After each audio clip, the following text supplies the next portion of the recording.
Hello everyone, welcome to another tag along, and I'm working in my book again. This is part one of a series of two because this was more work than I thought.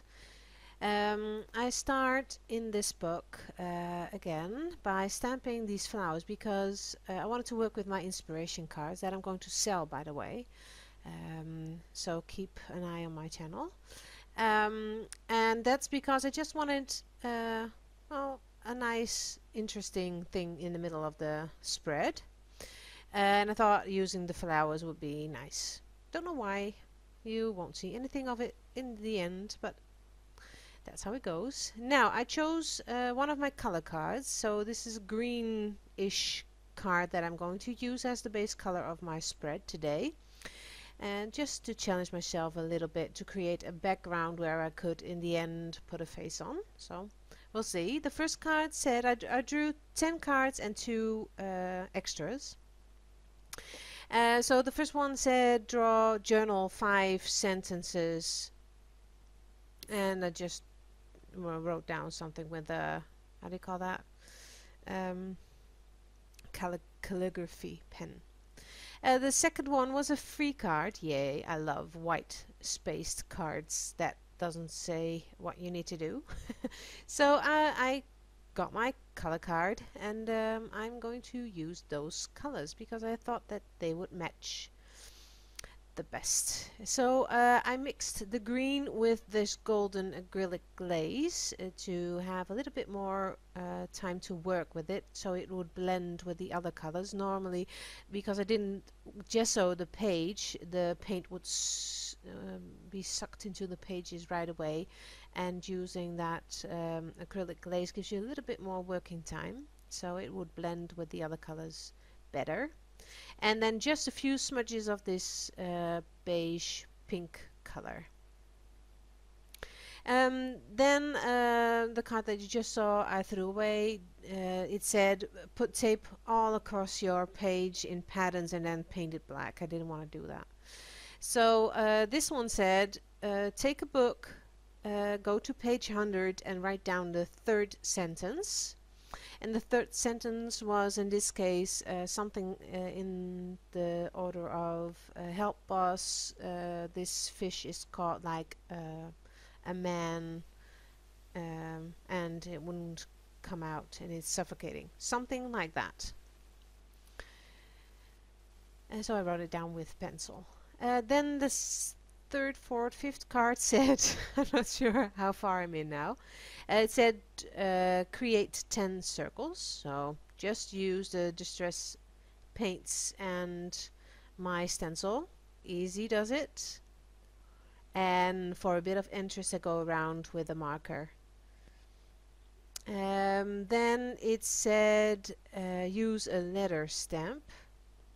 And now our journey has got several letter stamps, but this is a series of different kinds of fonts, so I thought that this font was nice, and I'm using a blue and a green ink to go on. You won't see it, but that's why I'm not showing it, but you can see it faintly in the background. Then the card said use designer paper. Well, this is basically designer paper because I did the design myself. I stamped it on this tissue paper, so designer paper. Bending the rules just a little bit, gluing it down, and then you see me tap my fingers because I really didn't know what to do. I got a card that said use something out of a junk mail, and I don't get junk mail. We've got a sticker on the front of my door that doesn't allow the mailman to put junk mail through my mailbox. So I decided on these feathers. Then it said use masking tape or washi tape. I thought, okay, washi tape I do have. Don't use it a lot. Never, I think.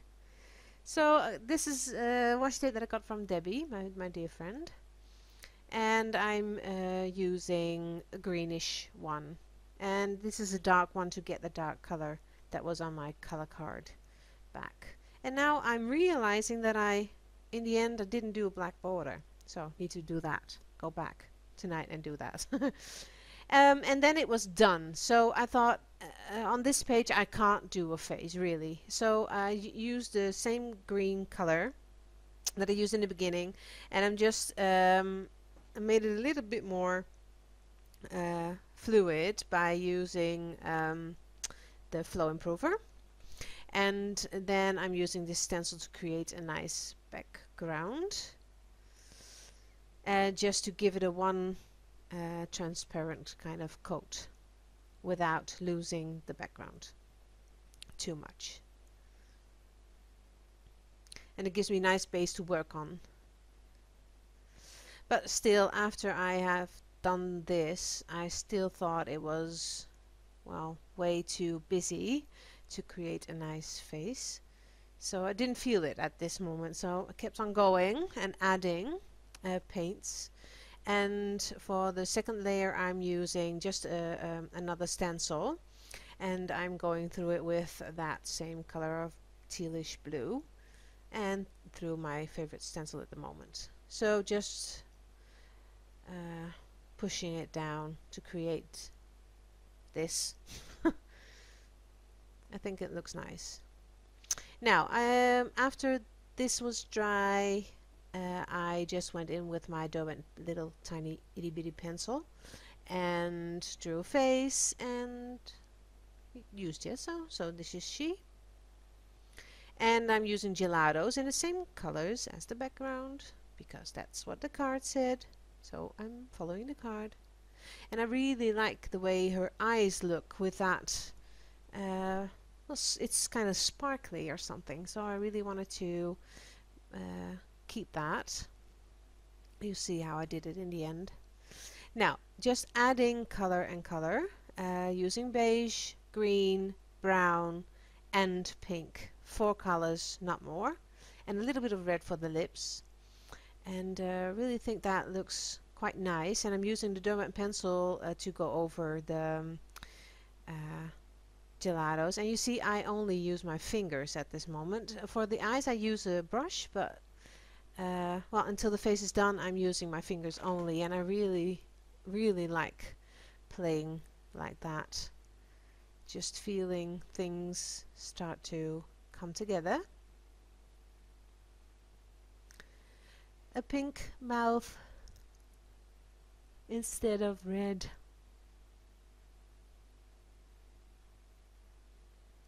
And then I left a bit more in for you to see, because working with gelatos I don't do that much or often. So now I'm emphasizing her eyes a bit more, and I said I wanted to get the sparkle back, so I'm using this Posca pen to create the sparkles in her eye. And this looks weird, of course, I'll change that by coloring it later, but it needs to be dry completely. Then I go in with the pencil again, and then I go back to the lips because the mouth was not that pretty enough.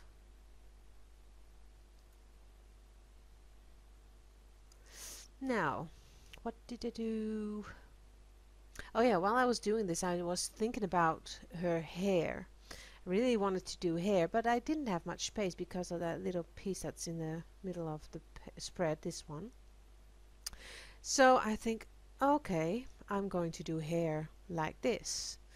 Now you see that stamping the flowers was not necessary at all in hindsight, but so I'm cutting that little piece into kind of like a hairish thing.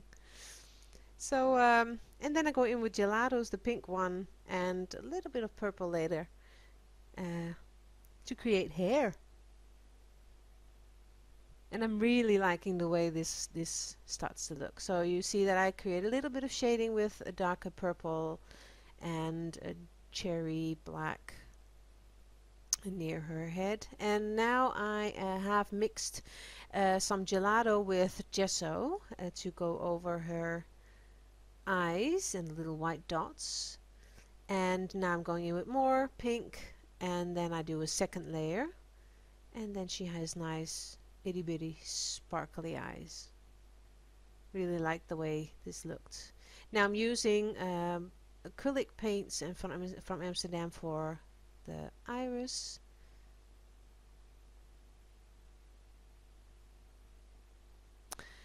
So now is a pupil silly? How many people did say pupil? So and then I go in just a little bit more with a shading underneath her eyes. It needed to be dry, of course, before I could go in with white marker. So using green a bit more. And you can imagine that this took me a while to do, so the next part will be the other side of her hair and the left side of the page. So just some sparkle in her eye.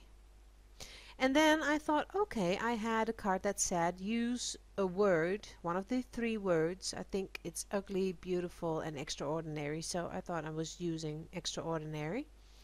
So I chose that word. And you see that she has a little piece of washi tape on her cheek near her mouth there.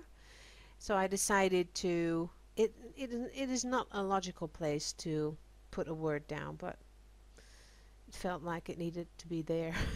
So extraordinary it is.